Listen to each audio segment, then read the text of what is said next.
I thought I might die. I was getting in the water with 30-foot seas. This is what happens when you mix too much epoxy. It starts smoking. Real YouTubers. Well, they didn't really. I grab a grooved spatula and spread it on just like you would if you're laying tile.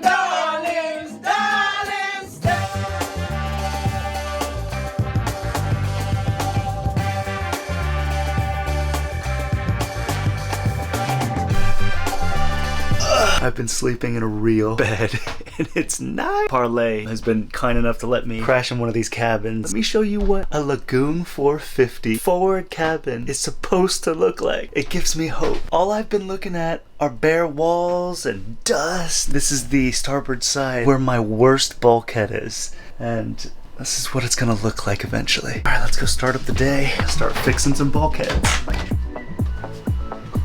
What's happening? What's up, brother? Not much, eh? We're gonna get you looking good, baby. All right, we got all 4 bulkhead pieces cut out, the sandwich pieces on the port and starboard side, and I even built this super cool stand for them so they can be held upright when we do the sealing. The edges, they're gonna suck in a ton of resin. You know, plywood, it's just so porous, especially right here. We're gonna go ahead and seal them up first. Ugh. Check it out, baby. This is the hull side, the wall side, the top side that's gonna hit the beam. These 4 simple pieces of wood are gonna be the foundation of our brand new bulkheads. We're gonna clean off all the dust. All right, we're going 4 to 1. This is the Panamanian epoxy from Fibra Pintura. These little cups they sell are so convenient. You find the 4 to 1 right here.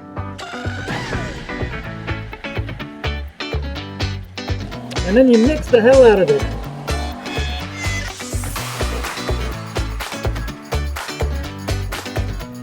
And this is what happens when you mix too much epoxy. It starts smoking. It starts getting hot, cooking itself, basically boiling. I just wasted, I don't know, 20 bucks worth of epoxy. All right, we're gonna try it again. The problem is it starts getting hot from the reaction, and the heat actually speeds up the reaction, which makes more heat, which speeds up the reaction, so it just cooks it off super fast. Half as much should help.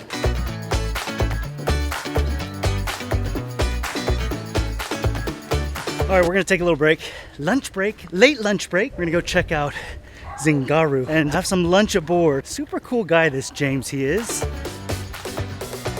All right. What's up, brother? All right, James is gonna give us a 30-second tour of his boat. All I remember is his catamaran falling apart, scaring the shit out of me, making me feel like I was gonna sink when I was sailing my catamaran. That's my everlasting memory of this guy. Oh, that sucks. I'm so sorry, dude. I didn't mean to be the harbinger of this terror. At 2:30 a.m. on December 22nd, Zingaru was hit by a 30-foot wave that tore the starboard hull away from the boat. The damage was catastrophic.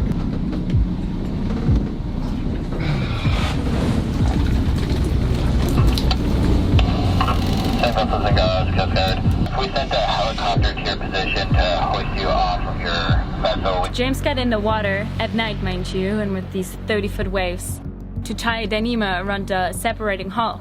He then passed the line up to me. I put it around the winch and tightened it as much as I could as to tie the boat together, basically. It was probably one of the scariest nights of my life. I thought I might die. I was getting in the water with 30-foot seas at 3 o'clock in the morning, you know, it's dark. And I was scared. The cat turned sideways because we didn't have any propulsion. So the wave would come over one side and push the other side down. It would displace all the water. And then when it switched, all the water would go back underneath where it was and it would suck me under. And then it would switch again and try to crush me. I just had to ride it, like grab it on and just ride it. It was crazy. Okay, so this is the outside of the boat. I think I have like 2, 4, 6, 8, 12 winches on this boat. The 2 in the front here on the outsides are both electric. And they handle my jib sheets, and if there's a lot of wind and the jib's put away, I'll put these staysail sheets on it. Yeah, so this is where you spend most of your time, I assume? Yeah, actually, it's got, these seats are on like every single one. Yeah, I've seen these. Parlay's got those. Post up, and this is your watch spot. Nice. Whatever way you're heeled is the way that's the most comfortable spot. This is not half bad, man. I like Here, it. how's this?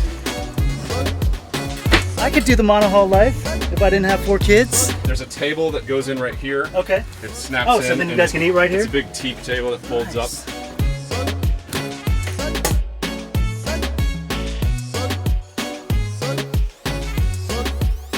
This thing was full of shit. It was crazy. Some storage down here. There's a lot of storage under the bunk, which is full of sails and storm sails and stuff. You got bunks here too? Yeah. Man, there's bunks everywhere. Yep, there's 2 bunks here, and you can put your feet back in here. Okay. It's connected to both rooms, so you can enter one way or the other. Let's see the shower. And that's the big shower on the boat. This is huge, man.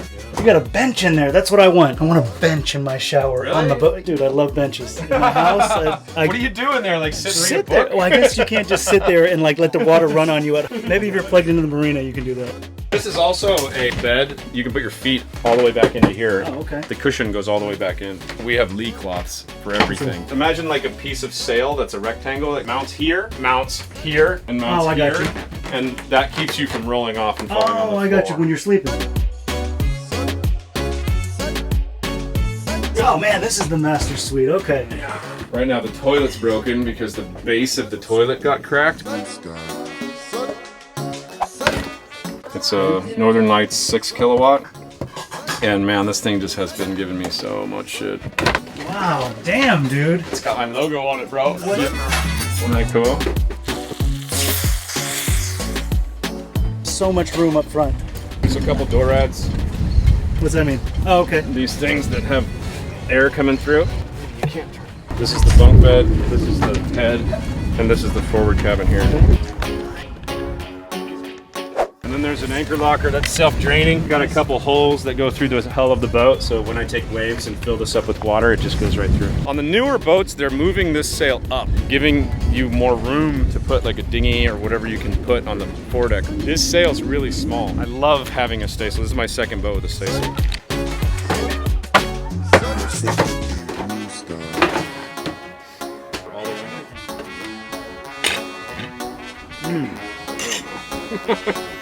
Amazing, bro. Thank you. Carlos is in there right now finishing off the surfaces for us to glue on the wood. We had a lot of like epoxy dripping down and fiberglass pieces, so he's just cleaning everything up. So when we glue those wood pieces up, it's gonna be perfect.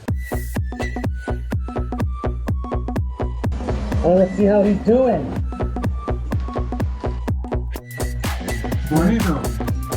Beautiful. Wow. Beautiful. We are right at the point of installing the bulkheads. I'm super excited. We've got the beams completely finished over the last few days. Let's go look at the port side. This is the front side of the port bulkheads. The beam is completely done. All this access right here, we're gonna cut out. We'll reshape the door frame so it's perfect. All this extra fringy stuff along the bottom. Carlos is gonna grind that out this morning so the wood that we've already cut fits perfectly here. And then we're gonna take a bunch of epoxy, a bunch of Cabasil, make it into this toothpaste consistency, and spread it on like we're laying tile. At least that's what Colin did. We'll take the piece of wood and plop it on there. We'll press it on tight with about 20 or 30 screws. And that should get us a really, really good bond between the remaining bulkhead centerpiece and the new sandwich pieces that we're putting on the outside. And then Saturday, I'm coming home, coming home. Look at all this. Casualties of fiberglassing the beam.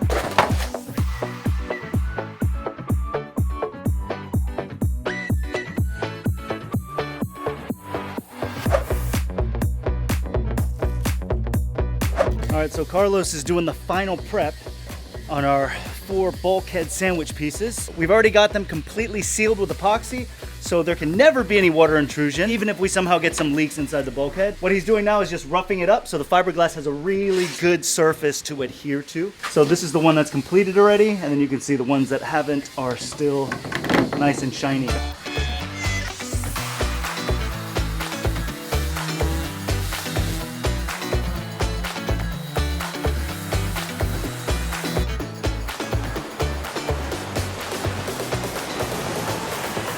Day to you. Woo! God, my 1-year-old is 2 now. Oh my, no, wait, is she 2 or is she 3? Oh, so adorable, I love them, I miss them. Why, Lagoon, why did you do this to me? We wish you were here, we miss you so much. Oh, Papa, come back.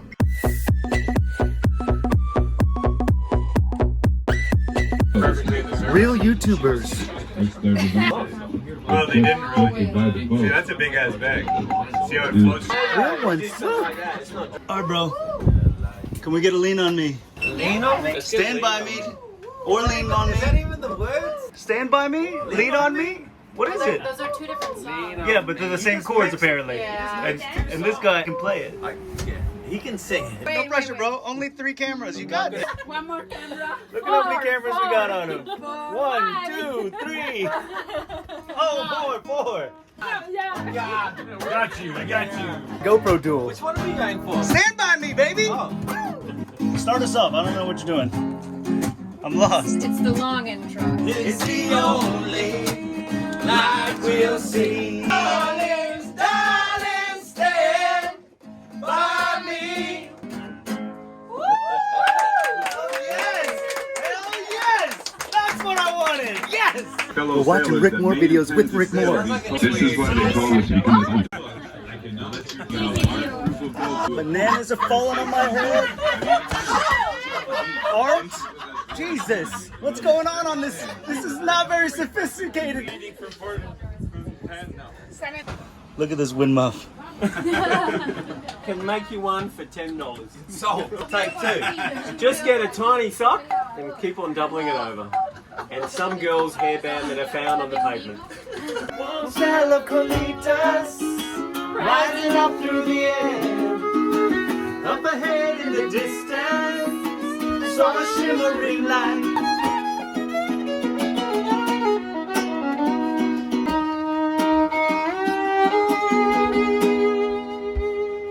what the Dude. Yeah, impressed. fuck, man. You're as warm as gas. We're gonna hop down now and make sure the boat is level. This is our one last shot before we glass in those huge bulkhead sandwich pieces. The last thing we want is for this boat to be off and then us lock it in forever. So the method we're using is the tube method. I've measured down from the windows, 3 feet exactly, marked it on the boat. We'll use the port aft marker as the benchmark and we'll just measure every single point around the boat off of this one. Perfecto? Perfecto. And look, we're on the gray line perfectly. We know that front to back on the port hull is perfect. And we're gonna measure port aft to starboard aft. Okay, listo? So I'm on the starboard aft right now. We're off by a little bit.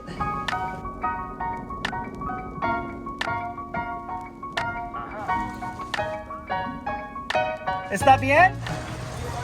Okay, this is starboard forward versus the port aft, and we're off by the same amount as starboard aft. I really think these boats were built off. There's nothing we can do to lower this boat anymore. I've dropped all the jack stands. We've put weight all in this hull. We've cut out the bulkhead, so if it's not dropping, it's because it wasn't designed that way. The tolerances for these boats must be in centimeters.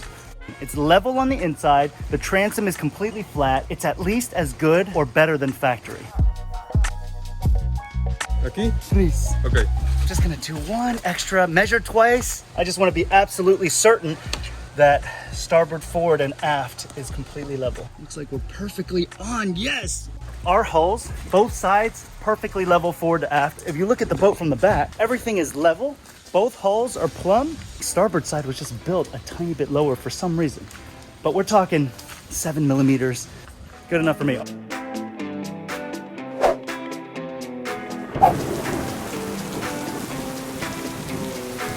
All right, we got all the tools lined up. We're gonna have to drill some pilot holes, countersink them, mix the epoxy, torch for the stainless deck screws, the 1.5 pounds of Cabasil, the spreaders.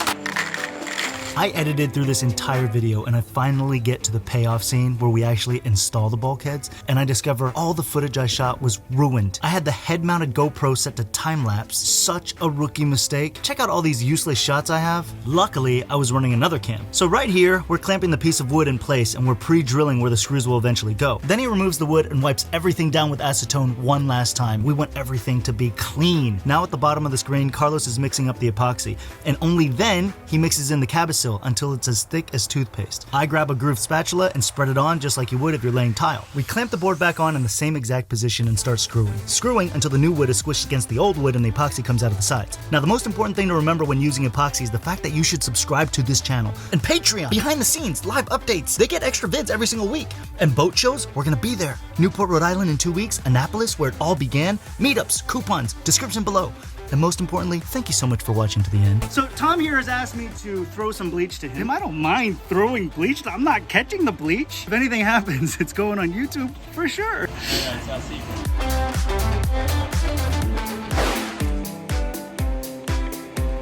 Dude, could it have been more perfect? I literally got it just over the lifeline. All right, now we're done. Subscribe.